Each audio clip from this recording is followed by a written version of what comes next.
Olivier Piot, ancien journaliste du Monde diplomatique, révèle dans un témoignage vidéo que des snipers étrangers, très probablement sud-africains, se trouvaient en mission en Tunisie en janvier 2011 pour tirer sur les manifestants.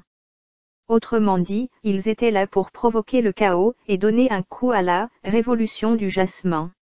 Olivier Piot a couvert pour le compte de son journal les événements vécus par la Tunisie en 2011. Le site Tunisie Secret, qui est connu pour être l'un des médias les plus informés de Tunisie, appuie fortement la version du journaliste français. Ses responsables soutiennent même en avoir longuement parlé en 2012 et en 2013. Dans l'article publié le 8 janvier dernier, Tunisie Secret explique que ces snipers étrangers étaient sous les ordres des services américains et étaient payés par le Qatar pour déstabiliser la Tunisie. Nous n'allons pas transcrire le témoignage historique de ce journaliste du Monde diplomatique.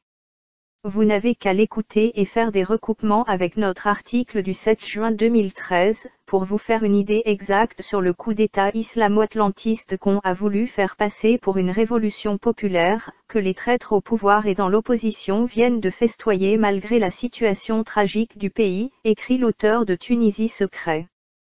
Le média tunisien soutient fermement l'idée que les mercenaires blancs d'Afrique du Sud étaient donc en mission commandée et qu'ils ont sciemment tiré sur les manifestants pour créer une situation incontrôlable et irréversible. Autrement dit, tuer des innocents et coller ce crime abominable à Ben Ali. Exactement ce qui s'est passé en Égypte, en Syrie et probablement en Libye, poursuit-il.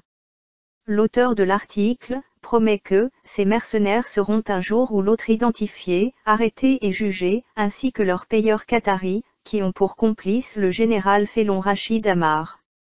Sous les ordres de ses maîtres américains, c'est lui, le général Ammar, qui les a laissés quitter le sol tunisien en toute impunité et qui a continué par la suite, après le départ de Ben Ali, à appliquer tous les ordres venus de Washington et de Doha, soutient encore Tunisie Secret.